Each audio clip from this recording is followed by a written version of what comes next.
Episode number 6, Ironman New Zealand with pro triathlete Jocelyn McCauley.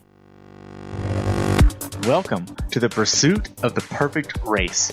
My name is Terry Wilson, and with each episode I bring athletes to you that share their experiences at races in order for you to find your perfect race. We will hear stories from athletes of all ages, abilities, and races of all distances. So regardless of where you fit in, there's something in it for you. Thanks for spending some time with me today. Now let the pursuit begin.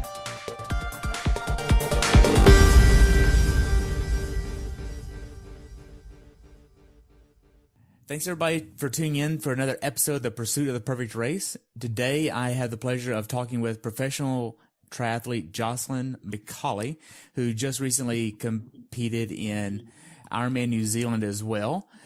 Thanks for being on the show today, Jocelyn. I appreciate your time, and I look forward to talking about your race. Yeah, no problem. My pleasure. So being an American, I know you flew down to New Zealand for the race down there. So where did you fly into, and how was your travel arrangements getting down to New Zealand for this race? Yeah, so this is my 4th time going there, so I pretty much have everything nailed out of what I usually do and everything like that. So my husband comes to all of my full races that I do, at least he has so far. And so it's a lot easier for me to fly straight into Taupo itself. It's where the race is held. It's about 3.5-hour drive or 4, depends on how you drive, south of Auckland. So that's how I flew into that.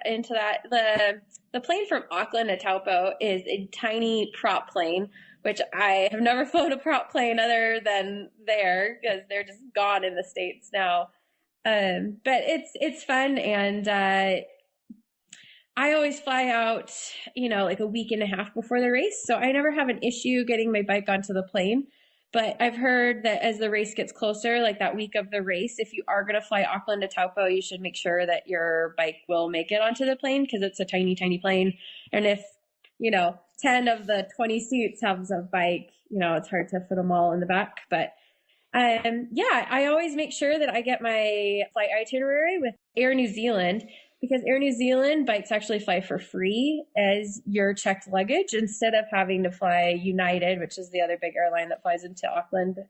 And it's $200 if you have a United itinerary, and it's free if you have an Air New Zealand itinerary. So it's a big chunk of change, $400, for round trip versus free. So I always make sure of that. My husband comes in on Friday before the race, and he flies into Auckland and then rents a car in Auckland because car rentals in Auckland are a lot cheaper than down in Taupo. So he rents a car in Auckland and he drives it down to Taupo. And then when we fly out of Taupo. But if you book your tickets early enough, flying in and out of Taupo costs you probably about, $50 to $100 round trip extra than flying into Auckland. So it's really not that much more expensive, and it makes life far easier to do. So whenever you fly with your bike, do you have a hard case or a soft case you use? I have a soft case that I use. I love it. It works just fine and, fits everything in there that I need. I've never had any issues except for one trip that I've taken this year to Florida where Delta put a nice hole in my disc. Oh, did they replace that? We are trying, but we'll see. My wheel company is called Wheel Science, and I have an Elemental wheel, and they are absolutely phenomenal and amazing and a great company to work with. And they are getting me a new wheel for Ironman Texas, so I won't have to worry about fighting with the airline. So whenever you fly, is there anything that you can't fly from the States down to New Zealand with? I've heard that you can't fly with CO2s. Is that true? No, that's not true. You can fly with CO2s. They don't care about CO2s whatsoever. They used to in the States. When I flew around in the States, they would take them out. And when I flew internationally, like the international flights, they didn't care. And now they don't care. I've never had them taken out in the States or international now in the last year or two. But New Zealand's customs is extremely stringent on fruit and vegetables and honey products and meat products. So you can't take any of that into the States. I had a couple that I met in New Zealand that flew from the States, and they used honey stinger waffles and honey gels for the race, and they got the honey gels confiscated because you can't have anything with honey products in it that hasn't been cooked.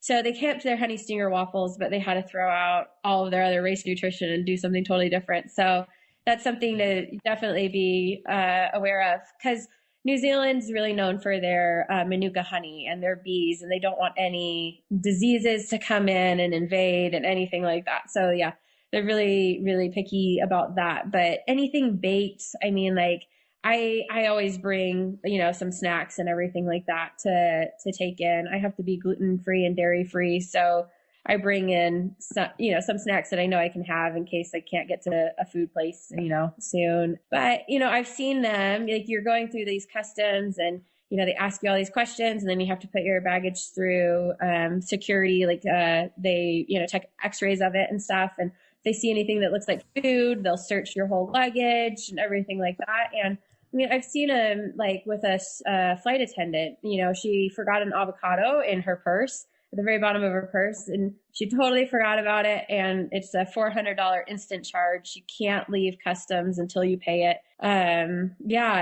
It's really, they're really, really strict. So like, I always triple check through my luggage to make sure I don't have anything in there. They have dogs that sniff out fruits and vegetables and stuff around the area as well. So yeah, wow. I mean, yeah, it's as long as you know what to do, there's nothing to be worried about. Yeah. So this isn't your first time doing this race. Was this your best race at that race?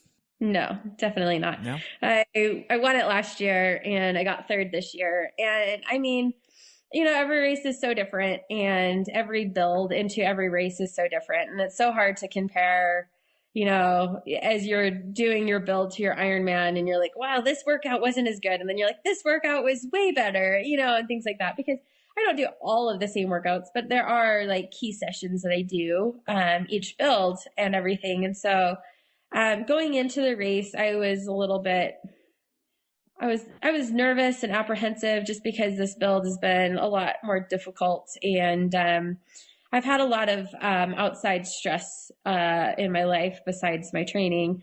And so stress is stress is stress. And so it's just, it's hard to be training at your best when you have a lot of other things on your plate that you're trying to deal with. So not my best race, but not my worst race. So we'll take it. I've DNF'd there in 2016. So at least it wasn't a DNF. Wow. You got a rental car and then you went to a hotel? So I didn't get a rental car. I have a great network of people in Taupo now. So I don't ever, and when I travel, I try not to rent cars just because I have my bike, and my bike is great to get around town with. I lived in Spain for a month between two races, and I just had my bike and would bike to the grocery store. If you have a backpack, you're fine. So I like the simplicity of living, as simple as possible. So yeah, so I flew in there, and I actually had a friend pick me up at the airport and took me to a homestay that I've been with, Warwick Hall, and I've been with him the last 3 years that I've done that race. And he's a great guy who I got to stay with, and I met 3 years ago that Ironman set me up with. So Ironman sets pros up with homestays a lot in races. They offered me a hotel that I could stay at, but I like having a place that I can cook food. I mean, that's why Airbnbs are so popular now. Like I would rent an Airbnb if I wasn't set up with Warwick, and so I could have a place to cook food, have my own routine and everything like that. Than a hotel where you're packed in like sardines. If you don't like your upstairs neighbor and they're keeping you up, stuff like that, I just don't want to deal with. Now, with your training going into this race, how many hours did your training max out at? Yeah, so it's pretty much the same every build. I max out at around 30 hours of training, but it's like absolute peak, absolute max that I do. So yeah, about 30, but I did that for about 2 weeks. I had, about 2 or 3 weeks of 28 and 29. Other than that, it was, mid-20s basically. And then you go into a taper for the race? Yeah, so we have a little bit of a different taper. if you really would look at it, you could call it a 3-week taper, but it's not like I'm continuously tapering through that 3 weeks. Like, so 3 weeks out from the race, we have a week that's around, I don't know, 16 to 18 hours a week. Sorry, I don't know specifics because I see what's in my training plan and I do it. So it's just so much easier to execute than tally and add everything up and be like, oh my gosh, I have all that to do. But about 3 weeks beforehand, it's like 16 to 18 hours. And then the week beforehand, we actually bump it back up to around 25, 26 hours. And then the week of, it's a light taper. I don't even know how many hours I do that week. It's just, plugging along, doing a little bit here and there. But I mean, the week before the race, I do a 4.5 hour ride. So I do taper, but I'm a very aerobic engine. And when you have an aerobic engine, like most Ironman athletes do, you need a shorter taper and you need to have your volume there still to feel fresh and sharp on race day. So what kind of plan were you using? I'm with Jesse Kropelnicki of QT2 Systems. Oh, yeah?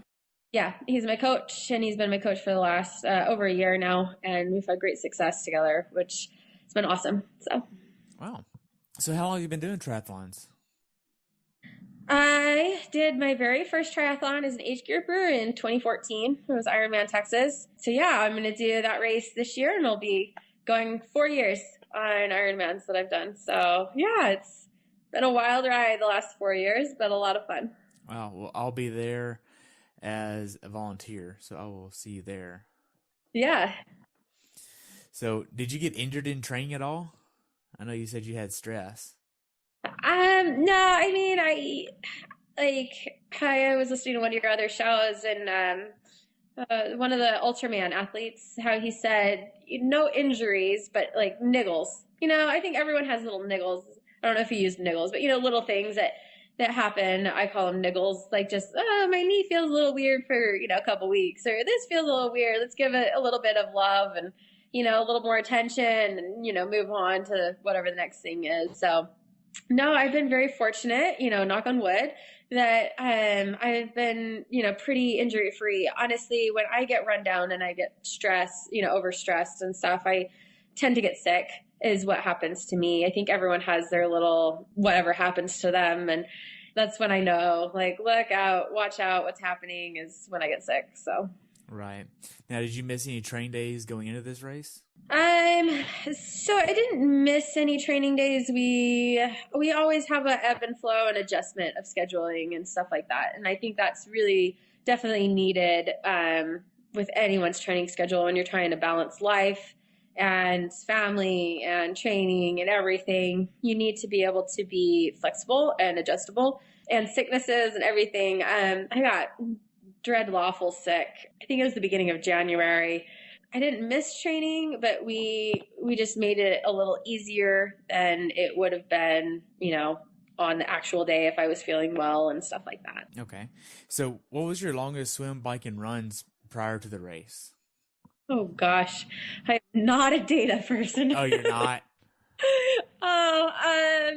No, I am not. My coach, Jesse and I actually had a talk at the beginning of this year, end of last year, of, what should we change and what do we need to do different? And he's like, I need you to actually have all of your data into Training Peaks. Cause I'm like, well, I went on, whatever. It's, an hour run. I'm like, well, I started my Polar watch but then I guess it wasn't charged, so it only was 20 minutes long, and then I just ran on feel after that because, so I don't really know and stuff like that. So, and all my recovery days that I do, little jogs or little bike rides and stuff like that, all of that, I would never have data for because I don't see the point. It's a recovery. I'm just going to go piddle around or jog around and, have fun and, not worry about anything. As long as I'm going easy enough, then that's all that matters. And I find joy in ditching the watch too many times. So, I mean, it is what it is, but so longest ones, I would have to estimate about what they would be. But, I know the bike ride we always do 1 7-hour bike ride before every single Ironman race that I do. So I know I had a 7-hour ride in there. It was on a trainer, so I couldn't tell you how long that was. Oh my gosh. I know people think I'm crazy, but 7 hours on a trainer.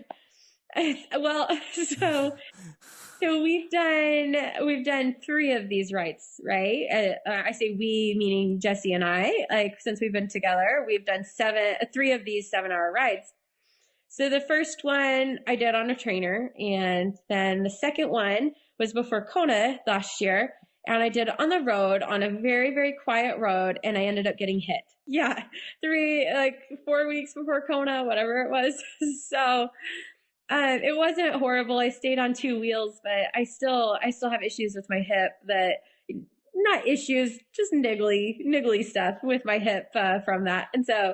This was our 3rd one together, and so I did it on the trainer, and it was too cold outside anyway. So then run-wise, I think it was a 2 hour and 15 minute. It might have been 2 hours and 20 minutes. And I don't know how far that was. I don't know. I mean, I run under 7-minute pace. So, and then for swim, my longest swim that I really ever do is 6K. Well, 6,000 yards. Okay. So, yeah. Wow. So you've been with Jesse so how long have you been with Jesse? About a year and a half. I started with him in August of 2016. Okay, cool. I've heard great things about QT2, and they have a great system up there. Yeah, he's very scientific based, but he's also very, people oriented, which I appreciate, because numbers only tell you one thing. And you have to look at the overall package and the overall person, not just numbers that are spewing out. So the week of the race, let's just go ahead and shift gears and talk about the actual fun stuff of the race. So the week of the race, you went and checked in. How was the check-in process for you? Great. So I know that in your interview with Mark, he said that as an all-world athlete, you have that hour beforehand to go in before everyone else. But I always tend to check in the last about hour that you can check in, because absolutely no one is there. Like seriously, no one. And so, yeah, I checked in, and it's right before the pro briefing that we have. So yeah, I checked in, I don't know, I think it was like 3:30 or somewhere around there, and it closed at 4. I like he said, like the volunteers there are absolutely amazing. There's 1.5 volunteers to every athlete, and they just make you feel so welcome and loved. And I mean, these people are volunteering from all over the place. These are people who have flown over with their athletes that are flying in from all over the world. I mean, I met 2 volunteers that flew in from Australia just because they wanted to watch the race and volunteer. And so many people, the whole town of Taupo comes out and volunteers for that race. So very easy, stress-free. It's one of the only races besides Kona that I've done that they actually weigh you before the race. They weigh you at check-in, and they weigh you after the race. Really? Yeah, I've only ever been, like, Kona's the only other one that does that. So I always step on the scale, plug my ears, tell them not to tell me whatever the number is, and then go on. I just don't want to have that in my head, whatever it is, like their scale is off or whatever, before the race. Now, did they write that number on the back of your bib? They put it into a computer. Okay. At Lake Placid, I saw where athletes were weighing as well, and they were putting that weight on the back of the bib, so that way on race day, if they're so much lower or higher, the medical team would know that. Well, I guess they're just a little high tech in New Zealand, so they're able to put it in the computer. Now, so as a pro, I mean, there's probably a lot more age group athletes that are going to listen to this rather than other pros. So as a pro, what are the perks of being a pro? I mean, we can go in the all-world athlete check-in. Like, honestly, every other race, it's just treated like, you're just treated like any other athlete. So, just go in and you check in. I mean, New Zealand, because that was my 4th year there, and I won it the year before. Like, some of the volunteers recognize me. I'm recognized by some of the athletes around there and stuff. So that's a lot of fun to get to chat with other people and things like that. But other than that, like check-in process is completely the same. We do have the pro briefing. So it's just like any other, the other athletes briefings that happen. In New Zealand, it's just a running video that they have, and then someone that you can come ask questions to. But it just continuously runs and you can go and see it whenever. But so we get our own little separate one. They sit us all down. You have to be there. There's no exceptions. We're a race briefing, and the race director is there. The head official is there. And at least, 2 questions are asked that take 15 minutes that are absolutely ridiculous to even be discussing. So, or the discussion is just like mind-boggling of this doesn't need to be talked about. So it's just funny, the different things that different people care about. So, but yeah, so they usually schedule it for about half an hour, and it usually takes 45 minutes to an hour. So, but then after that, everything else is pretty smooth and same as any other athlete would be. But I mean, I would say that Ironman New Zealand really does, like, those people who run that race, they definitely go out of their way. I mean, Wayne, the race director, will make sure that every pro there, if they need something, he is the man, and he'll, do whatever he can to help make it happen and things like that. So I would say out of any other race I've ever been to, Ironman New Zealand does make it a little bit different for the pros to just feel like that little bit extra special of, really caring and everything. I mean, like the welcome banquet, they put us in the VIP section. So we're, they also want us to mingle with all the VIP people too. So, and things like that. So they do. I mean, and I'm also have become friends with a lot of the people who work that race. It's just fun to see them and say hi and stuff like that. But for the most part, it's exactly the same. So did you have to check your bike the day before the race, or are you checking it in the day of the race? No, you have to check it in the day before the race, okay. Like everyone else. Yeah, there are a couple, most of those are stateside races that will let the pros check in everything the day of the race. I haven't ever been to an international race that will allow that. But like Ironman Texas, you can do that. Like the pros will just rack all of our stuff the day of the race, generally speaking. So we had to rack it beforehand. And I mean, the person who helped me rack that bike beforehand, was a friend of a friend, and she was like, "Oh yeah, like I know so-and-so, and I was running with them, and they were talking about you, and blah, blah, blah." So I know that Mark also mentioned the guy who greets you at the bike check-in. His name is Alan, and he is absolutely phenomenal. He is so outgoing and happy and funny, and he's just awesome. So it's a lot of fun. It's just a big family there.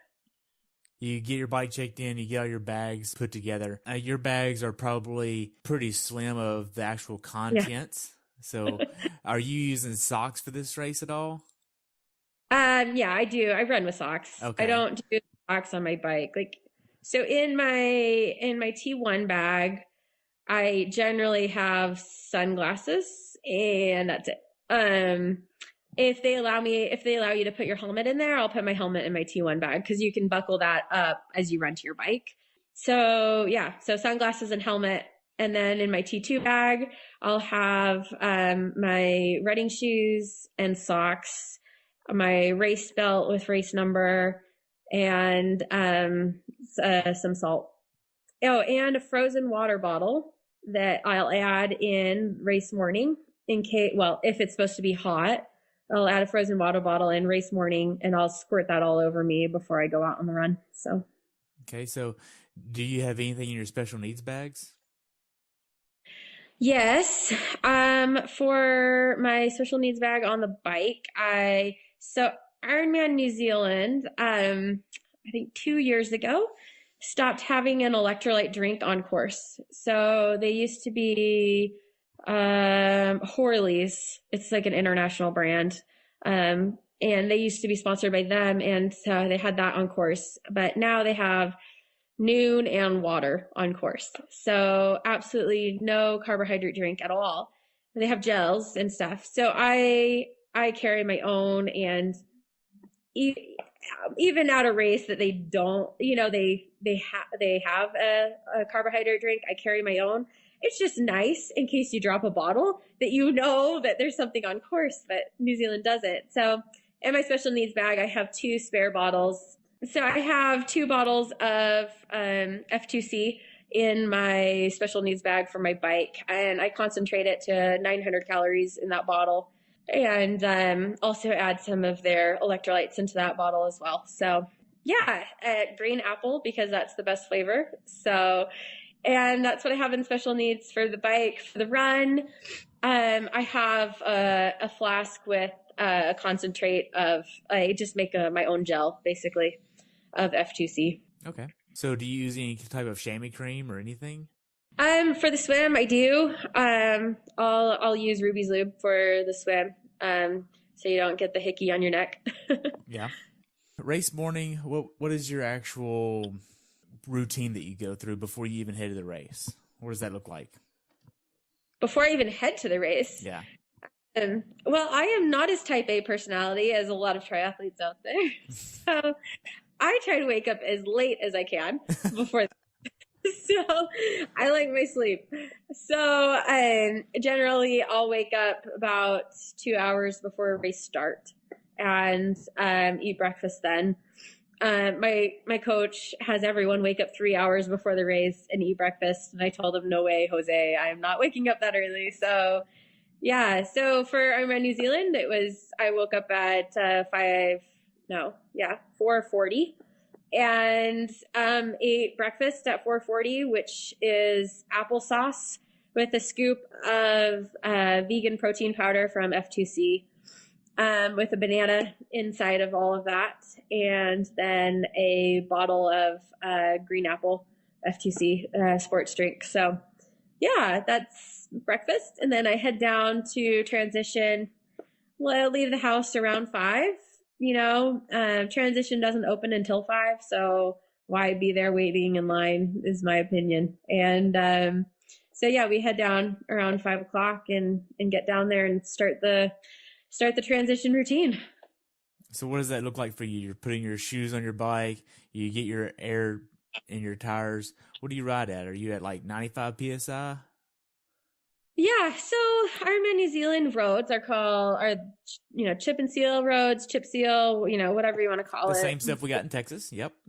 Yeah, exactly. Well, y'all only have it in the country. You don't have it everywhere. Yeah. So. If you did Austin, a wonderful example. Yeah. Yeah, so I'm from Texas. I know Texas roads. New Zealand roads are just a little bit more love there. So they're just a little rougher, but it's everyone deals with it. It's fine. And it's not, I don't know, it's not horrible. So people exaggerate those roads a lot, but anyway, so transition. Yeah. I ride around 90 PSI for that. And then, put my shoes on my bike, put all my nutrition on my bike.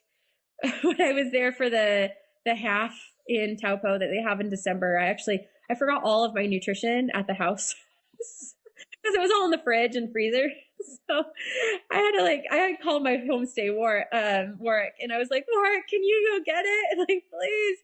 He had driven me down, and he works the races, the health and safety part. So he went back and got it for me, thank goodness. But I have a checklist, and somehow I missed it on my checklist. It's not a good race if I don't miss something.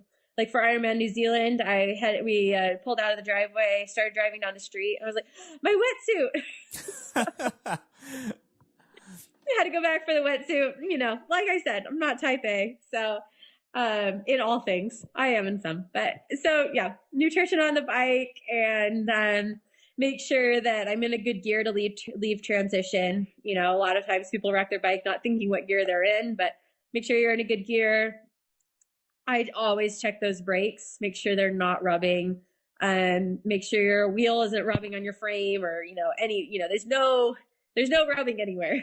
So, and then get my, my Polar, bike computer started, just turned on so I can make sure I can just press start and be good to go. And it's all paired up with everything and everything like that. So helmet on the bike had to be on the bike this year there. So make sure that that's there. And, other than that, And then my husband always shouts from the fence. He's like, make sure you did this and this is on your checklist and this and this. So he's good to have. Oh man. So you ended up leaving transition. You got everything squared away on your bike, you leave transition. Okay, hold on. Yeah. You leave transition and you head down to the swim. It's about a quarter mile away the swim start is? Yeah. It's about 400 meters away, basically. Yeah. You get down there. What does the last 10 minutes before the race look like for you that day? So here's another pointer. As you're walking down to the water start, there's porta potties in the transition area, and everyone waits in line for those.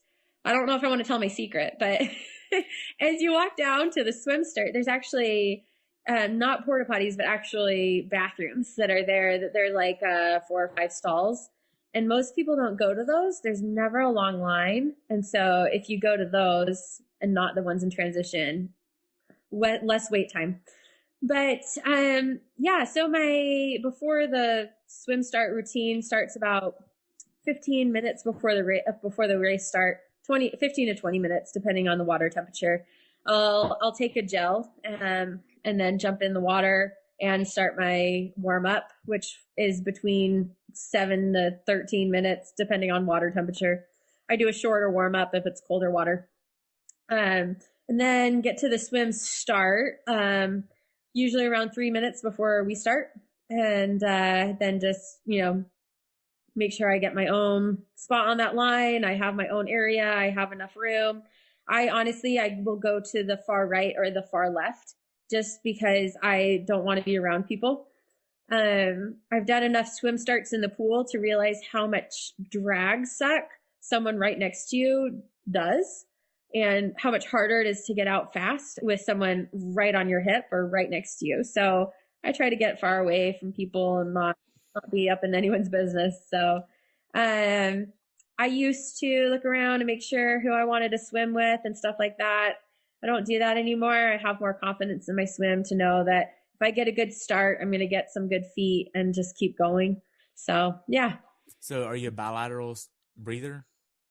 Yes, I am. I think that's super important for triathletes to learn, just because a good example is Ironman New Zealand last year, where it was horrible chop. We had horrible swells and everything because of the wind, and you could breathe to one side much easier than you could breathe to the other side. You go to the other side and you get a face full of water.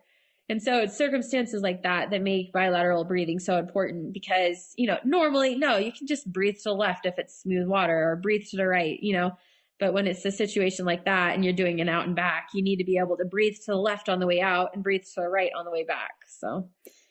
Okay. So Mark mentioned that it was like a perfectly calm water at the start. How was that? Oh, it was wonderful. When Taupo gives you weather like that, it's a fast day, which was shown by the top 3 pros men breaking the course record, all 3 of them. So, yeah. And so it was just such a fast day, and that water was just so perfect. So another thing is, as pros, we get to go out and we get to have this, just glass water that we go out on. Well, this is an out and back course separated by 100 meters, which is not that much, between the out part and the back part. So on your way back, you're like, oh, this is so smooth, crystal water. This is perfect. And then all of a sudden you're like, I'm getting chop. This is pretty bad chop. And you look over and they're the age groupers coming out. So they're ruining all our good water. Oh, wow. That's pretty cool though.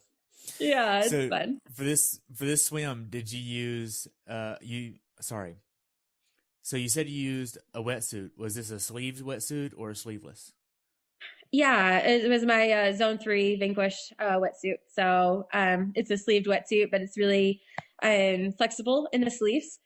So my tri kit though is not very flexible up top, which you don't want it to be, because the thing is when you're down in aero and you're crunched up in aero, and stuff, you want that fit across your chest to be tight so you don't have wrinkles in your shoulders, because that is more watts drag. When you have those wrinkles, it's a lot more than people realize. And so you want that tri kit to be really, really tight up top. And so because of that, I actually swim. I have just a one piece tri kit. I swim with my top down, and just rolled up around my waist. And then, I put that up in T1. So, but yeah, no, sleeved wetsuit. Most people around the area are like, oh, this water's not that bad, but it was below 20 degrees Celsius, which is cold to me. So. So did you also use Zone 3 goggles as well? Yes, I did. Nice. What kind did you use? So I use their Apollo goggles. They are a great open water goggle. They are more for women. So it's a narrower fit for a narrower face. They also have a wider fit that are very similar open water goggles called the Attack. And I used to swim with those, but it was hard to get the fit just right, just because I don't have as wide of a face. So yeah, I used the Apollo goggles. I had a slight tint to them because it is pretty dark when you very first start, but after that first buoy, that sun comes up super fast and you have enough light. You don't have to use tinted goggles because honestly, the sun comes up where you're going out. And then really it would be in your face by the time you turn, but you turn and the sun's in your back. So it's not, you don't ever have that struggle with the sun. Wow. So you get to T1. How did that go? Yeah. T1 was great. I executed the swim that I wanted to. So that was great. And, we swam in through the river this time, just very, very slight. They're hoping to be able to continue to extend that down the river just a little bit to make it so you get out right next to where the stairs are. So you have stairs that you have to get up to transition. So right now there's still at least a 400 meter run to transition. And you do go up some stairs, it's all carpeted along the entire way. So it's nice. It's not hard on your feet or anything and stuff. So you get through transition, super volunteers hand you your bag right away. I always take my cap goggles off, take that top down of my wetsuit, and I started putting on the top of my tri-suit, get into transition and just plop down on my bum right away and ask the volunteers to, just rip my wetsuit off as fast as they can. And they ripped that off. And then I grabbed my sunglasses and I ran out. And I mean, when us pros are coming through that transition area, there's at least 20 volunteers in that tent, and there's, one, maybe two pros coming in at a time. So they, you have like 5 volunteers per, person when you're in there, which is absolutely awesome. So we ran through there, grabbed some water to drink and grabbed my Kotanaroo and went off on my way, off to start the bike. Well, okay. So how'd the bike go? The bike, it went fine. I was a lot happier with it during the race than when I looked at it after the race and looked at my power file and everything. So, so it was great. You have a couple of Ks along the lakefront, which is just absolutely gorgeous. And then you start climbing up a hill, and it's not a very long hill. It's pretty short, so it's not too bad. And then it's 2 loops, so go through that first loop, go through that second loop. My whole race planned out perfectly, exactly how I was thinking and planning. It was awesome. I came out of the water in second and just kept a good pace. I get my heart rate high for the first 30 minutes, and then I let it settle down after that swim. And then I planned to get through town twice, and then I knew Laura Siddell was going to catch me, and because she has a lot more technical skills through that town than I do. So I caught first, passed her around 50K. Sid caught me around 100, 110K, and then we rode in the rest of the way together. So it was pretty, not nothing to write home about. It was a good ride. They had awesome volunteers out this time. It was amazing. I mean, they always have awesome volunteers, but every single aid station, the first two people who held out water bottles were runners. So they would run with you and hold out the water bottle, which makes it far easier to catch the water bottle as you're coming by than if they're just standing there with the water bottle in their hands. The other thing, as an American, or most other places around the world, we drive on the right, whereas they drive on the left. So you ride on the left. So you're catching all the water bottles with your left hand, not your right hand that you're used to. So it's just a little different, something to think about when you go over there. But it's not earth shattering or anything. But and then the wind was actually the different way it usually is. The wind is usually a tailwind going out and a headwind coming back. And it was a headwind going out and a tailwind coming back. So that's always fun to have, a tailwind coming home. Always nice to just make that a little faster and stuff coming back into T2. Nice. So on the bike, were you trying to hit a certain cadence? No, I don't generally look at my cadence during the bike ride. Honestly, all I look at during the bike ride is my heart rate. And I race by heart rate on the bike and on the run. So I don't look at pace. I don't look at watts. I don't look at anything. I just look at heart rate. Cadence, you've practiced enough. You've done enough sessions at different cadences that you know where your sweet spot is and you know what feels right and stuff like that. So what heart rate were you trying to aim for? It changes throughout the ride. So I let it be a lot higher at the first 30 minutes just because a lot of people are different. Your heart rates are different and everything like that. It's a lot higher the first 30 minutes. And then after that, I let it settle down. We break up the bike ride into quarters. So 28-mile blocks of 4 28-mile blocks. The first block of 28 miles, I let it be, between, 155 to 157. And then we let it settle back down for block 2 and 3, mid to, 154, 155.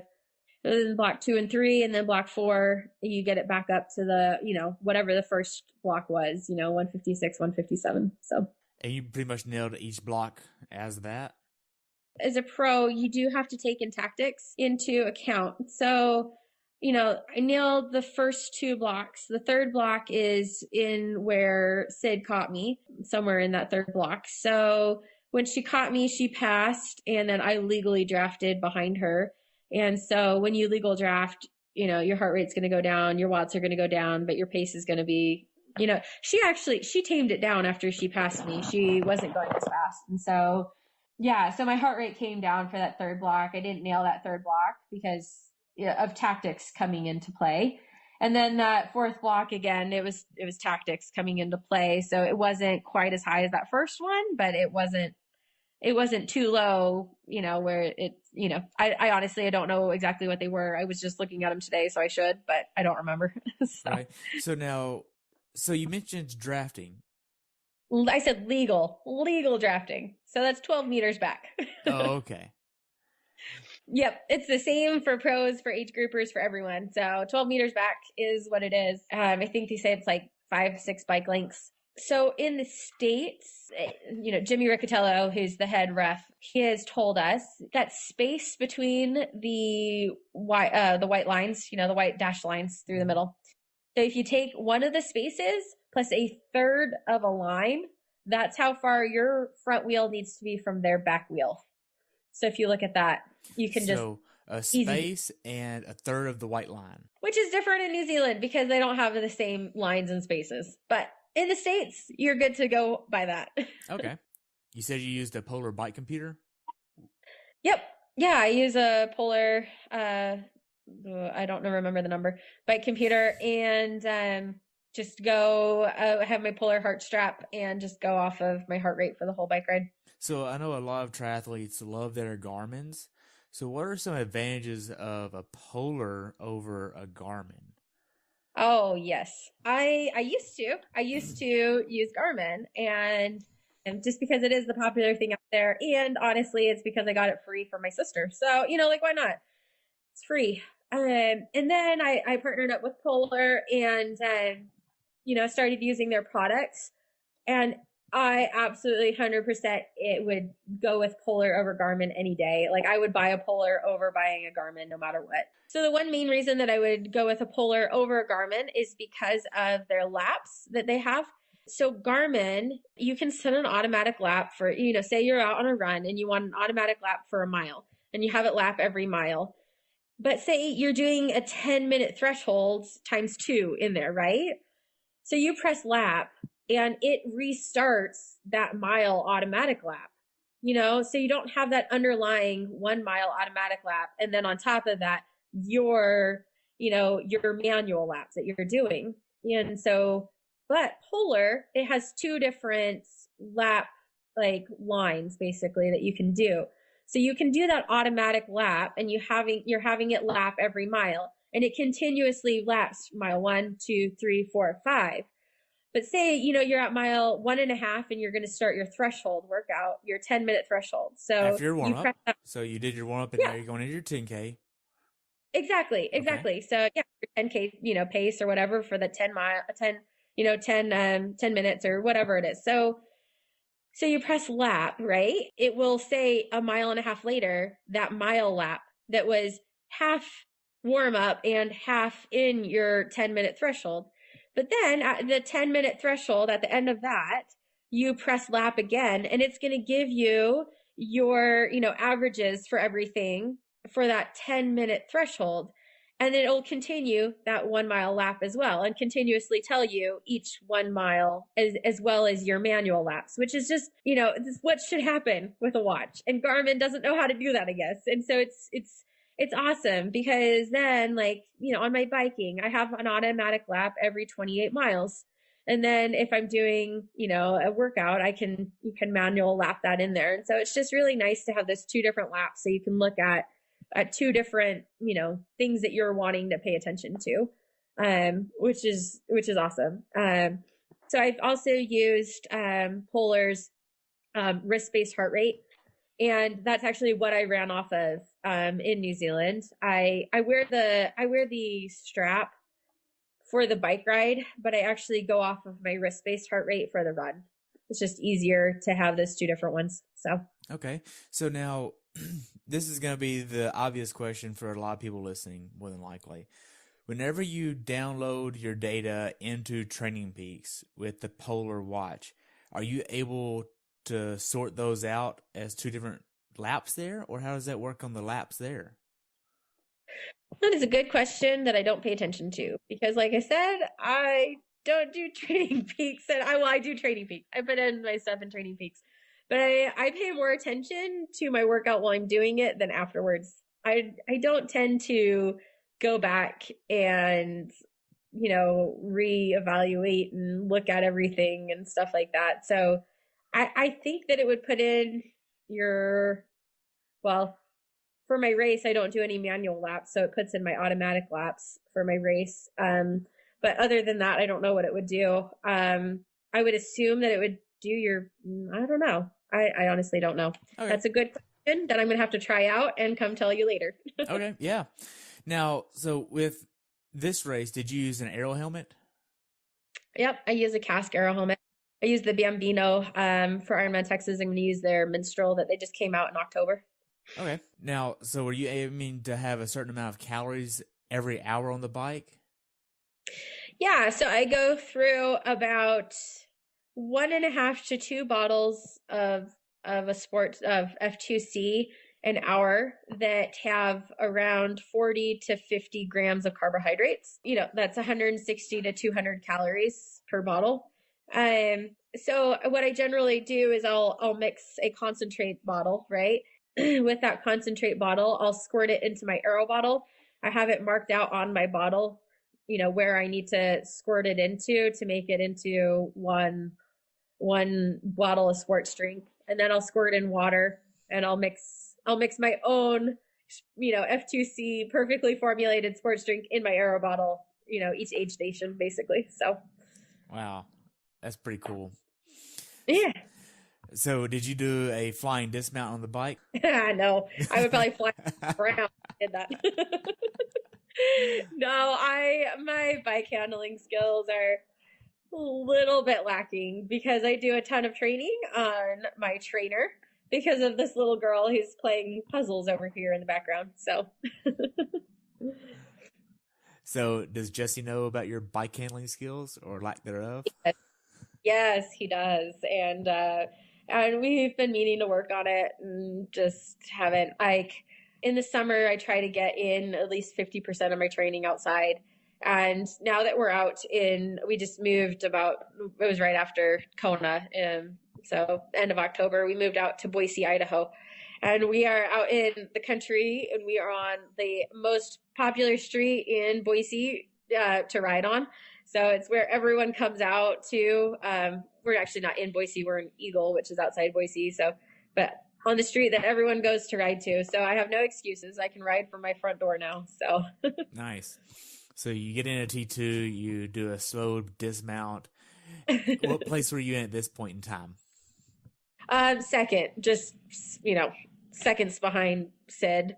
So, I mean, me and Sid, once she caught up to me, we traded places a couple of times and then came into T2 together, basically, as together as you come in. So. Okay. So you run through T2, you go ahead, put your socks on, your shoes on, and grab a hat and run out. Is that pretty much it? Well, and your flask? Yep, that's pretty much it. So I do not have bungee shoelaces on my shoes. And so I tie my shoes. I am a former runner. I ran at BYU, a school in Utah, and a collegiate runner. So because of that, I feel like I'm very, very, very picky about how those shoes feel. I would seriously tie my shoes at least twice before every race that I did, just to make them absolutely perfect. When I did running races, when you can take time to tie your shoes as perfect as you want. But so I always tie my shoes for every race, which costs me probably about 15 to 20 seconds on Sid coming through T2. So she caught out, I don't know, it was around 35 seconds before I did out of T2. So, and after Ironman New Zealand 70.3 Taupo, I lost, I think 40 seconds in T2. And so I think I need to find some bungee shoelaces. Yeah. Now, at this point, were your legs cramping at all, or were you feeling pretty good? How were you feeling? I usually feel pretty awful going out onto the run. I always do. I have had a handful of occasions where I've done a brick and I felt great going out onto that run, but honestly, in practice and in racing, I just don't ever feel good for the first, like 3, 4, 5 miles of a brick or of a race. It takes me a while to get that leg turnover, to get that legs underneath me and stuff like that. So no, I felt awful, but I felt awful last year and I won it. So and I feel awful every time I do it. So I'm not worried. I know that the legs are going to come around. I'm going to feel okay. It's not going to be an issue, stuff like that. So what about the run actually stood out to you this year? That it was an issue and that it was awful the whole time. Well, not the whole time. So I was running and I actually ended up passing Sid coming on the lakefront, actually where I passed into first, pretty much the exact same place I passed into first last year. And, I still was feeling awful and came around into town, through the town and went back out for my second of 3 loops. And I finally was like, maybe the legs are coming around. And then I started going up a hill and all of a sudden I just hit a wall. I don't know what happened. I just absolutely hit a wall. There's been a lot of thinking and a lot of reflection over this last week and a half about that race because of hitting that wall. I don't know what it was. It just was like I was standing still. Like I wasn't even moving forward, I felt like. And Sid came past me and it was like, see you later. I can't even do anything. Like, I don't know what it was. Now, you hit a wall. Were you walking at this point? No, I just felt like I was, but I was honestly, I was actually just looking at pacing and stuff. And, I think my slowest mile was like an 8:20 mile, but I felt like I was walking. So like, to me, it's like recovery jog pace. So it was Yeah, I don't know. I have a lot of ideas that we've written down and that I've evaluated and thought about, and changes that I want to make in my training and everything like that. But honestly, I think what it comes down to is the stress that I've had in the last 4 months. I think that's probably the crux of all of it, is not being able to have as solid of training that I wanted to for this race because of lots of different things that have happened, and lots of changes and everything like that. And so, yeah, so I think it's just important to, take things as they come and understand that, some things are out of your control and you can't do anything about. And I mean, putting your best foot forward of yourself on that day is all that you can ask of yourself. And I mean, I wrote a post after the race, used a Henry Ford quote that I absolutely love about failure, and he basically says that, failure is, it's only bad if you don't take anything from it and you don't continue to build and learn and grow from it. And I hate the word failure because, then people came out and were like, well, getting third professional woman at a race, doing a 9:12, it's not a failure. It's not a failure. It's just not what I wanted. And it's not a success in my mind. But I really like the definition of failure is failure. It happens only when you stop trying. And I was trying that whole race and my body just wasn't responding. And so it wasn't a failure. It just wasn't the success that I wanted. So you hit this wall at about what mile? Oh gosh. About 13 or 14 Ks in 8 miles. Oh wow. 8. So this happened pretty early in the race. And you probably still had about another 2 hours on the run? Less than 2 hours. Yeah. But yeah. So yeah, it was, I mean, Ironman New Zealand last year was where I broke 3 hours for the first time. I did a 9:59. I mean, a 2:59:40. And I definitely think I was in fitness to be able to break 3 hours on the day. It just didn't happen, and I just didn't have it on the day. So, I have never, ever been so sore crossing that finish line, of an Ironman. I absolutely I collapsed into my husband's arms, honestly. It was really rough. And, my shins were so tight that my feet were slapping the ground because my shins were so tired and so tight that they wouldn't keep my feet up. Like I could barely pull my feet up. It was ridiculous, but yeah. The special needs on the run, how did that go for you? Yeah. So like I've said, the volunteers in New Zealand are amazing. So for special needs, they actually will take the things out of your bag.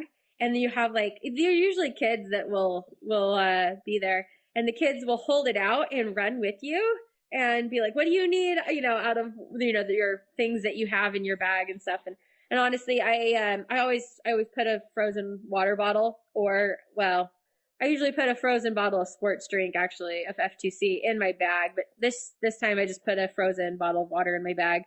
And I just grabbed it, drank it, poured it all over me as much as I could, cool me down, because the sun came out. And the sun in New Zealand is super, super intense, which is something I guess that us as Americans wouldn't know. There's apparently a hole over the ozone in New Zealand. And so literally you are outside for literally 10 minutes and you get sunburned.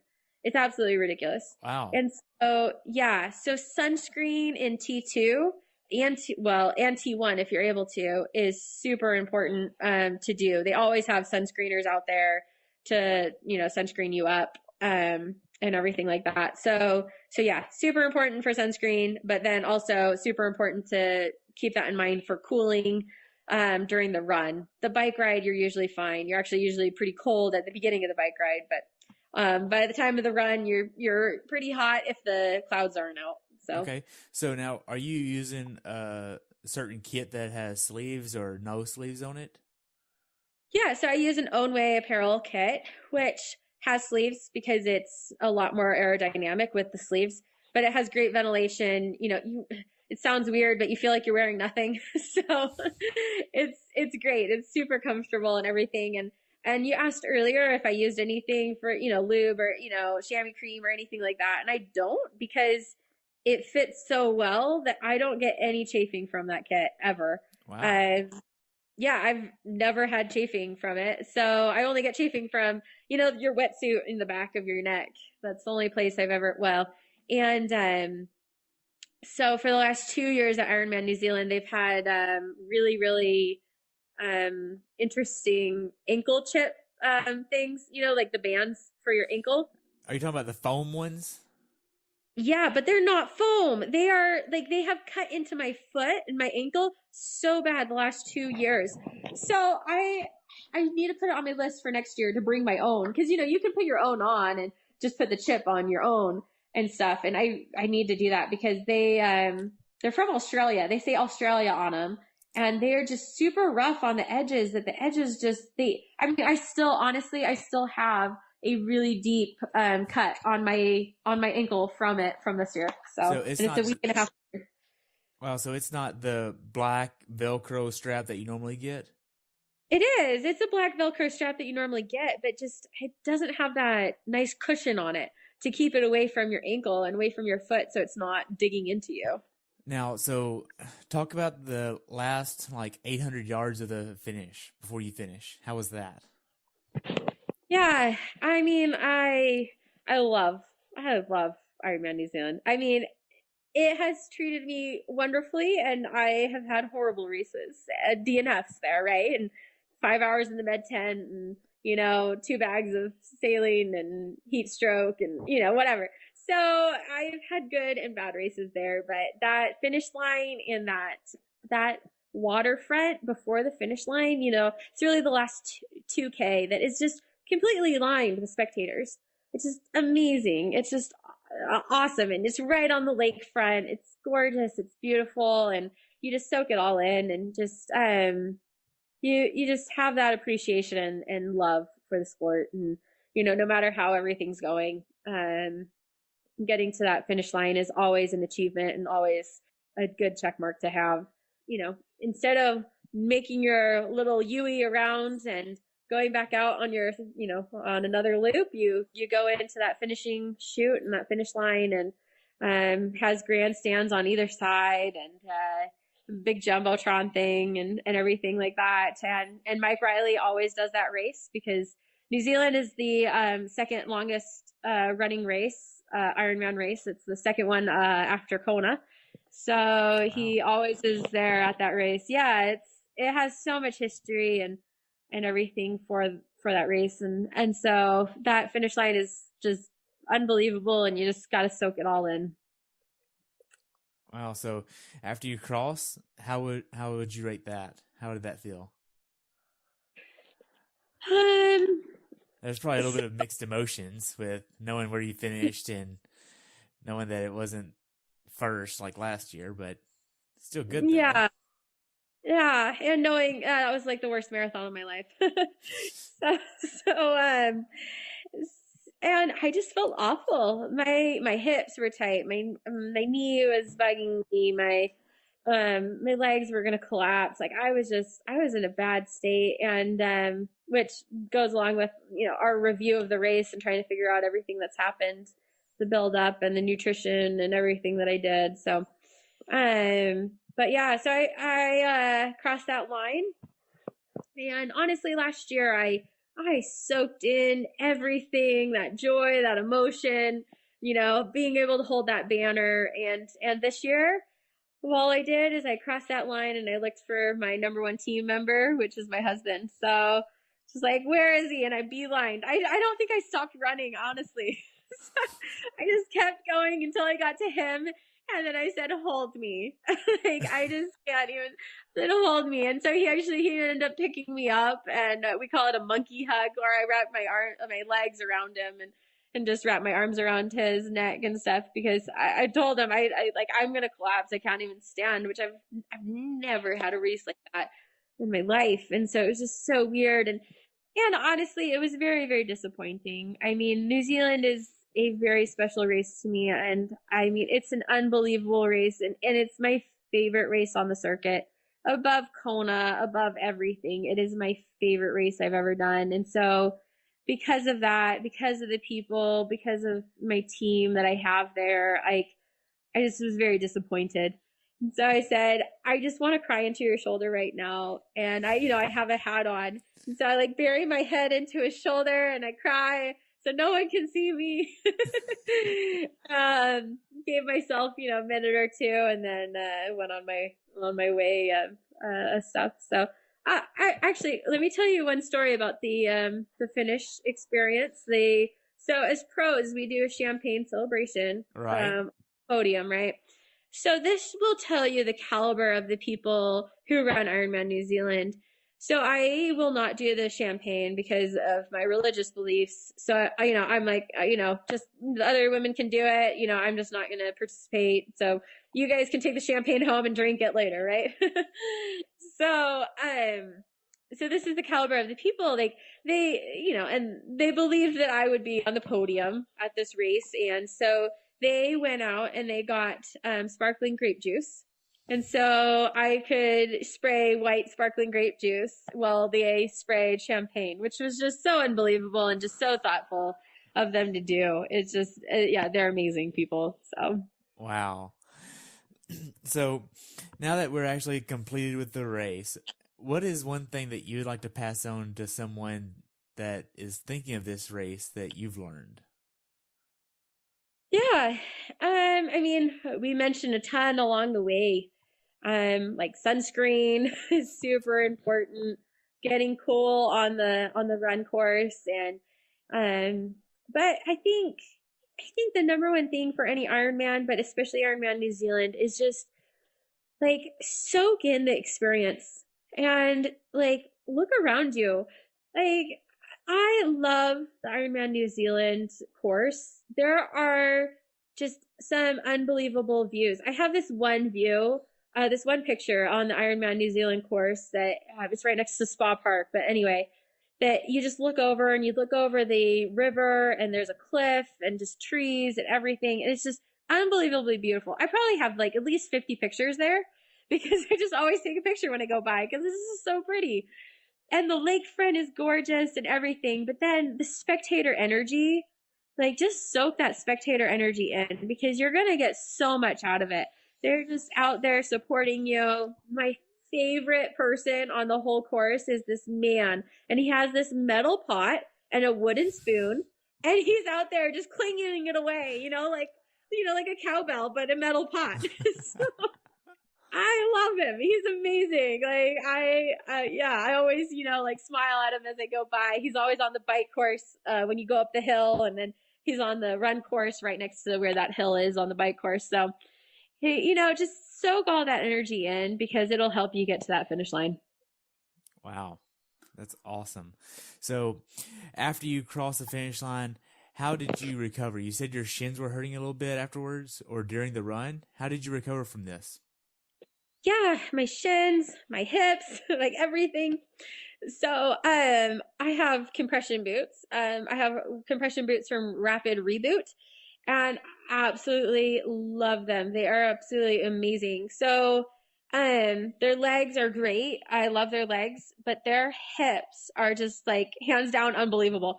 Like they just hit you in all the right spots. I don't know how to explain it, but on your hips and then on your lower back, which always bugs me as well. So, using those, for the couple of days after the race, or weeks after the race is always a good thing. And then, I also, tart cherry juice has a very good, it reduces inflammation. It helps speed recovery. It actually, if you take it at night, it will help with melatonin increase. And so, a juice performer makes a really good cherry juice. They also make a beet juice that I take before the race.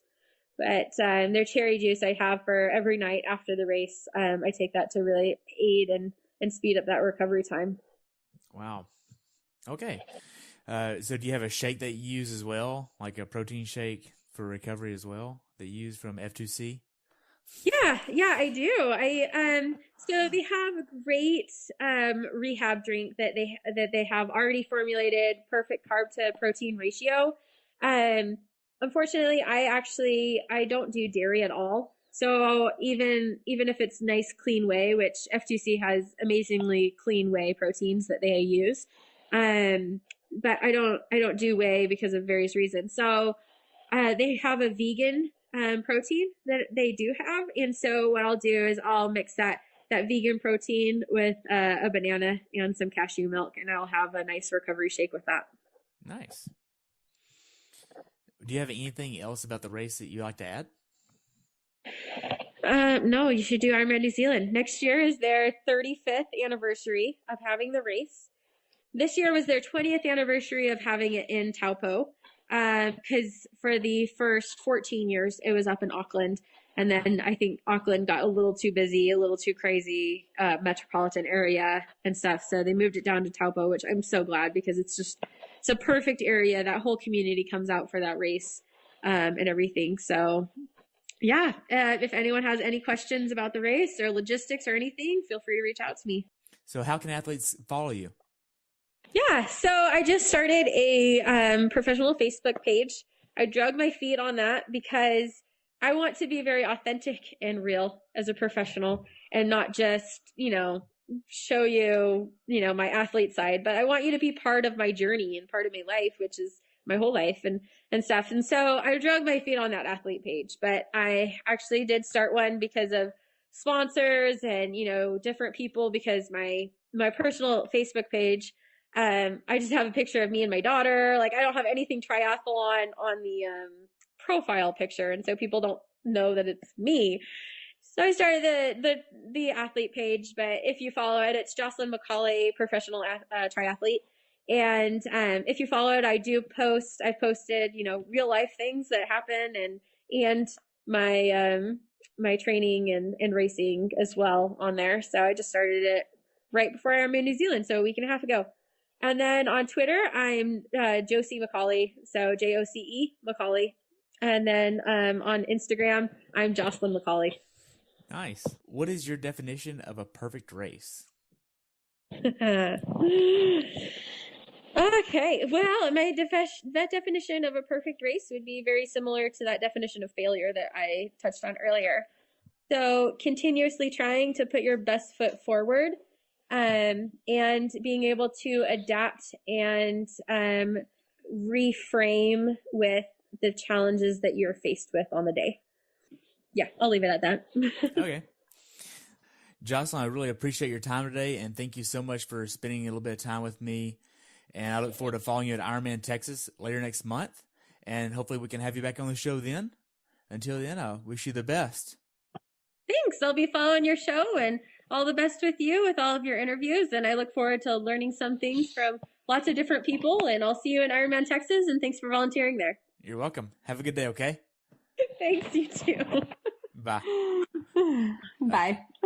Hey, everybody. Thanks for tuning in today. If you were able to learn something from today's episode, take a minute to leave us a review over on iTunes or share it with a friend. This will help us share it with even more athletes. If you'd like to learn more about who I am and what I do, check out my website at CoachTerryWilson.com, where you can find the rest of the episodes of this podcast as well. Until next time, continue the pursuit.